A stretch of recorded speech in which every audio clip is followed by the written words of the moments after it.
Howdy, howdy, fellas. Got a World of Warships Legends match today in the Agir.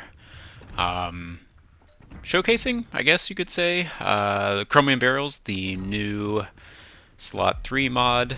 I've been trying it out on a couple of ships. I've tended to be most attracted to it on probably super cruisers, you know, ships that have the set of characteristics that mean that you are not overly penalized for losing the concealment that concealment mod runs or brings. So I think concealment mod is pretty much the de facto quote unquote best mod for slot 3. I think it works it has the most benefit for the most ships, for the most captains in the most situations. And I think that's pretty much... I think most people would agree with that, you know, unless they have just... oh, I'm practicing my aim. I like to draw the mountains. I don't know if anyone else does that. I draw the mountains sometimes. Anyway, concealment's the best. Like, realistically, really. Cruisers can mount rudder. I like rudder. I enjoy it on a variety of ships. Agir is one that I've run it on. I would never really tell someone that I think that's the best mod. It can be in certain modes. It can be for certain ships. It can be for certain captains. Like if you're looking for a very specific thing, rudder is certainly there as an option. And now Chromium Barrels is to pump up your accuracy. Short version of this, I have found it an enjoyable... Chromium Barrels in general, I have found it like an enjoyable variation, an enjoyable variant.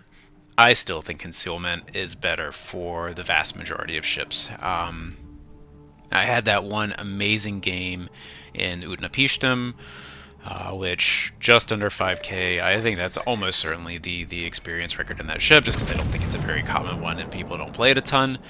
And it's a good game. I mean, that's a good XP amount. I felt it was pretty good there. This match in the Agir,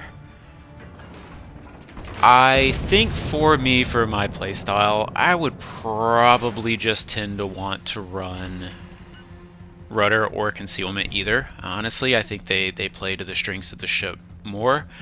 It's already pretty accurate, and it does have 9 barrels in a favorable position. You know, it's got the 2 front, 1 rear. Like, it's got a pretty standard layout. The additional accuracy didn't feel significantly different than a million other matches that I played in the Agir without it. So, I don't know. I don't play the Agir a ton these days anyway. I feel like just as somewhat as I have developed as a player, but I think also as the meta, they're not even necessarily like the meta, but just the ships that are available and around and likely to run into in its matchmaking. I just don't find the favorable matches that I used to. It's certainly not a bad ship. It can be very fun, but I used to absolutely love it. There was probably a good solid 6, 9, 12, like, you know, months that it really was just my favorite ship in the game. Any day I'm like, yeah, like, let's go play it. I just really don't look forward to playing it these days. And maybe I'm just done with it. You know, that certainly happens to me. So I wouldn't say that it's a bad ship, but even in this instance, you can see, like, I'm looking for broadside shots, but I've got a kind of not nose-in angled Musashi that I can't really get a good whack on, and then, you know, my turret gets knocked. I do switch to AP for this hipper. If memory serves me, I get a pretty decent shot here, and you can see those shots coming out are very accurate. But it's the kind of thing... Oh yeah. 3. Oh, because he turns. That's why. That one's not a go. There is a decent whack on that. But again, it's just like... It doesn't really matter that my accuracy is amazing right now, because I really need those broadsides to leverage the AP damage on this thing. It doesn't have improved pin angles. I tend to like the 305 caliber guns because I find it's a nice... like like the arming threshold is relatively easy to hit. You know, the higher your caliber, sure, the overmatch gets better, but in a lot of those like intermediate calibers, you're not overmatching all but the lightest of cruisers anyway. Oh yeah, that's a pretty decent one. But again, like, I've made that shot without chromium barrels. He's mid-range, like, I'd probably just rather have rudder if I'm going spicy, or just good old concealment. Yeah, oh yeah, that's a good. But so that is actually weird. 7 overpins, 900 each. The math isn't quite mathing on that for me. I think my damage per shell is like 10k-ish. I think it's maybe a little bit less than that. Rear wall pumps that up so I can't remember off the top of my head what the actual AP damage per shell is. But 7 overpins, I feel like should be about 7k. So that's weird to me. I don't know if it did the, like, you can occasionally get an instance where you get like a double count on the shell, where it's like right at the boundary of 2 zones or something. I've seen,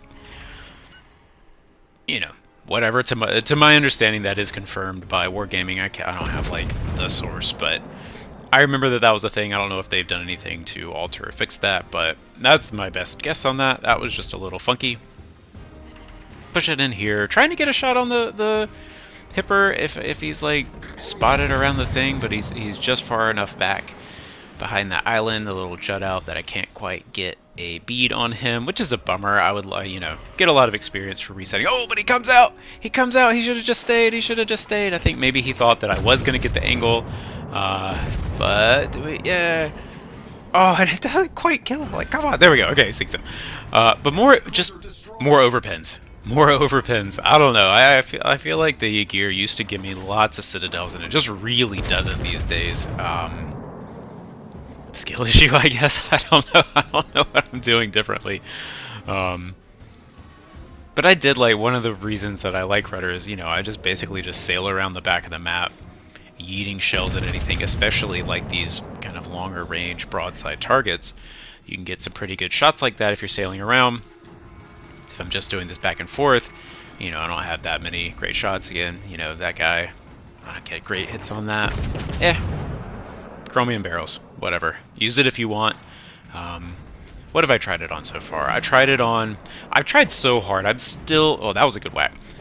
I'm still trying to get a good game in the Siegfried. I think similar to the Agir, but probably more so because it does have only the 6 barrels instead of 9. I think 9 just kind of smooths out your RNG spikes, and so it just doesn't feel as necessary to like hit as many shots of every salvo as you possibly can, the same way it does with the 6. So I've enjoyed it more on the Siegfried, but I still haven't gotten any good games. I mean, I've won games in it, I've had decent scoring or experiences, but it's again, ow, of course, no turrets. It just never feels like it's a game that showcases the benefits of having chromium barrels.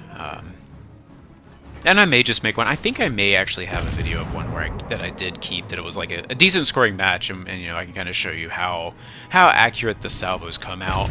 And again, to that point, one of the reasons that I like this kind of ship for chromium barrels is you can see that, you know, I'm not invincible to battleships, but I've got the belt armor and maneuverability, even without rudder, just kind of the starting and stopping and keep staying angled. I'm taking damage, but I can bounce a lot of shells, or I can bounce some shells, you know, if a little bit, get a little bit of lucky, if I get a little bit lucky, and keep that angle just right, and you know, even if the incoming fire is going to be more accurate, which is a drawback of the mod, you know, it's missing the 5% dispersion bonus that the concealment mod has. These super cruisers with heavier armor, especially with heavier belt armor, I feel comfortable enough that it's fine. We were hoping to get this Musashi. You know, I kind of pelted him the whole match, and I was really looking for good shots on him, but he stayed angle. He eventually went down anyway. A little bummed that I didn't get to finish him off, but it's fine. We're still alive. That's the most important thing, right? Yeah, and there's not much else going on in this match. I feel like the other side, I can't see what happened over there. It seemed like they kind of had the chill side, and there was a lot going on this side. But again, like, I don't know. Probably not going to keep Chromium Barrels on this. I appreciate that it exists. It's fun. One thing that I would do, on this, and I think it was after this game that I realized it, especially if I'm going for max accuracy, I do have AL Talon max rank, 16-4 earned. I should just go ahead and put her on here, probably over Sarika. I think that's the one I swapped out, because Scott still is good, especially on this one with the high Sigma. Just to, lean in full maximum accuracy. I think the AL Talon, like the Pajarski video that I made that has AL Talon in it, I wasn't sure at that point if the damage control party counted for her. Does that count as a consumable? Of course, in one sense, logically, it's on the screen, it's usable just like the other ones, why wouldn't it count? But then it's also well, maybe they really just wanted it for the single use, or actual consumables that actually get used up, but then how would you ever count something that's infinite, like the reload boost on? Anyway, I've seen what, to the very best of my knowledge, is confirmed wargaming, it counts. Damage control party counts for AL Talon, so I would put it on there, but anyway, we end up with a high damage total. The red team in that is what it is, but we got a decent XP, decent damage. I just don't think that Chromium Barrels is worth it on this one, but I'll just say it again, be very clear. It is fun. I like that they've added these. I think it's a fun addition. GG.